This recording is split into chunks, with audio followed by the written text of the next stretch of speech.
RTC కొత్త boss AK Khan ఈ నెల 2వ వారంలో విజయవాడ నగరానికి రానున్నారు. విజయవాడ జోన్లో ఆయన విస్తృతంగా పర్యటించనున్నారు. ఆర్టీసీని తనదైన శైలిలో ముందుకు నడిపించగలడన్న ధీమాను అధికారులు, కార్మిక నాయకులు వ్యక్తం చేస్తున్నారు. ఆర్టీసీకి కొత్తగా మేనేజింగ్ డైరెక్టర్ ఎవరైనా నియమితులైతే రాష్ట్ర వ్యాప్తంగా అన్ని డిపోలను సందర్శించడం ఆనవాయితీగా వస్తుంది. ఎంతో ధైర్యశాలిగానూ ముక్కుసూటితనంతో వ్యవహరించే ఏకే ఖాన్ ఎండీగా బాధ్యతలు చేపట్టిన మరుక్షణమే రాష్ట్ర వ్యాప్తంగా బస్ డిపోలను సందర్శించాలని నిర్ణయం తీసుకోవడం గమనార్హం. అనుకున్నట్లుగానే తన పర్యటన ప్రారంభించారు. రాష్ట్రానికి రాగానే విజయవాడ జోన్ పరిధిలో పర్యటించనున్నారు. రాజధాని హైదరాబాదు తర్వాత అతి ముఖ్యమైనది కావడంతో ఏకే ఖాన్ మల్లివిడత పర్యటనను విజయవాడ జోన్లో తలపెట్టబోతున్నారు. విజయవాడ జోన్ పరిధిలో కృష్ణా, గుంటూరు, పశ్చిమ గోదావరి రీజియన్లు ఉన్నాయి. ఈ జోన్లలో 35 బస్సు డిపోలకు పైగానే ఉన్నాయి. ఈ డిపోలన్నింటినీ ఏకే ఖాన్ సందర్శిస్తారు. డిపోలతో పాటు గ్యారేజీలను ఆయన పరిశీలిస్తారు.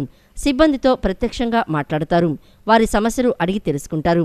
డిపోల వారీగా పరిస్థితి ఎలా ఉందో పరీక్షిస్తారు. ఉన్నతాధికారులతో ప్రత్యేకంగా సమీక్ష నిర్వహిస్తారు. విజయవాడ జోన్ పరిస్థితిపై ఒక అవగాహనను ఏర్పాటు చేసుకుంటారు. ఇంతకుముందు పనిచేసిన బయ్యారపు ప్రసాదరావు ఆర్టీసీని దాదాపుగా పరుగులు పెట్టించారు. సాహసోపేతమైన నిర్ణయాల వల్ల ఎన్నడూ లేనిది అనేక కొత్త బస్సులను ఆర్టీసీ సమకూర్చుకోగలిగింది. ఏకే ఖాన్ కూడా పట్టుదల కలిగిన వ్యక్తి కావడంతో ఆర్టీసీని తనదైన శైలిలో ముందుకు నడిపించగలడన్న ధీమా కార్మిక సంఘ నాయకులు, అధికారులు వ్యక్తం చేస్తున్నారు. కొత్త సర్వీసెస్ ఇంట్రడ్యూస్ చేయడం జరిగింది. ఆఫీస్ ప్రాసెసెస్లో మార్పు, డ్రైవర్స్ ట్రైనింగ్ మెథడాలజీ, ఇవన్నీ కూడా రకరకాల చేంజెస్ వస్తున్నాయి. అవన్నీ హర్షించదగ్గ పరిణామాలు అవి. దానికి తోడు ఆర్టీసీలో ఒక స్ట్రాంగ్ ఆర్గనైజేషనల్ కల్చర్ కూడా ఉంది. దేశ స్థాయిలో ఇటువంటి రోడ్ ట్రాన్స్పోర్ట్ కార్పొరేషన్స్ అయితే ఉన్నాయి, వాటిలో అనేక అంశాల్లో అగ్రగామిగా నిలిచింది. సేఫ్టీ రికార్డులో కావచ్చు, ఫ్యూయల్ ఎఫిషియన్సీలో కావచ్చు, ఎంప్లాయీ ప్రొడక్టివిటీలో, ఇటువంటి విషయాల్లో చాలా మంచి విషయాలు ఉన్నాయి. అదే సమయంలో కొన్ని కష్టాలు, నష్టాలు కూడా ఉన్నాయి. ముఖ్యంగా ఇటీవల కాలంలో ఈ ఫ్లీట్ యూటిలైజేషన్ అనేది తగ్గడం కొంతవరకు 99% నుంచి 96% తగ్గింది. అలాగే ఆక్యుపెన్సీ రేషియో అనేది 70% దగ్గర ఉంది. ఇంకా దాన్ని ఏమైనా పెంచడానికి అవకాశం ఉందో చూడాల్సిన అవసరం ఉంది. విద్యా సంవత్సరం ప్రారంభానికి ముందే జిల్లాలోని అన్ని పాఠశాలలకు పాఠ్యపుస్తకాలు పంపిణీ చేస్తామని డీఈఓ దేవానందరెడ్డి తెలిపారు. ఇప్పటికే 70% పూర్తయిందని, మిగిలిన 30% త్వరలోనే సరఫరా చేస్తామని ఆయన తెలియజేశారు. డీఈఓ దేవానందరెడ్డి మీడియాతో మాట్లాడుతూ జిల్లాలోని అన్ని పాఠశాలలకు పాఠ్యపుస్తకాలు పంపిణీ చేస్తున్నట్లు చెప్పారు. 23 లక్షల పుస్తకాలు రావాల్సి ఉండగా 10,70,000 పుస్తకాలు వచ్చాయని తెలియజేశారు. వాటిలో 8 లక్షల పుస్తకాలు ఇప్పటికే పాఠశాలలకు సరఫరా చేశామని పేర్కొన్నారు.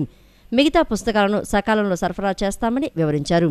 12 లక్షల పుస్తకాలు కూడా ప్రభుత్వం నుండి వెంటనే వచ్చే అవకాశం ఉందని డీఈఓ పేర్కొన్నారు. ఈ విద్యా సంవత్సరం ఇప్పటికి 10,70,000 టెక్స్ట్ బుక్స్ రావడం జరిగింది. ఇంకా 12 లక్షల బుక్స్ మనకు రావాల్సి ఉంది. వచ్చిన 10,70,000లో 8 లక్షల పుస్తకాలను మనం మొదటి స్పెల్గా అన్ని మండలాలకు కూడా సప్లై చేయడం జరిగింది.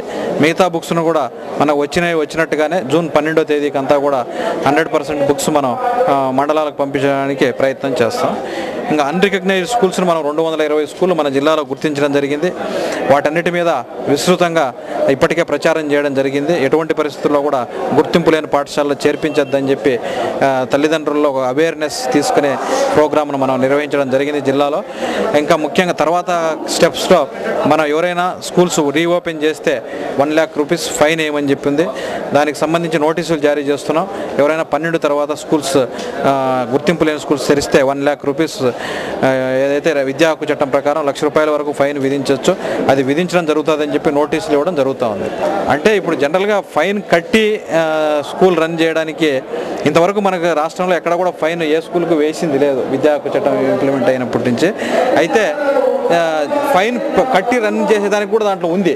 ప్రతి రోజుకు ₹10,000 చొప్పున ఫైన్ వేయమని చెప్పి మన విద్యా హక్కు చట్టంలో ఉంది. ఇప్పుడు కాసేపు ప్రకటనలు.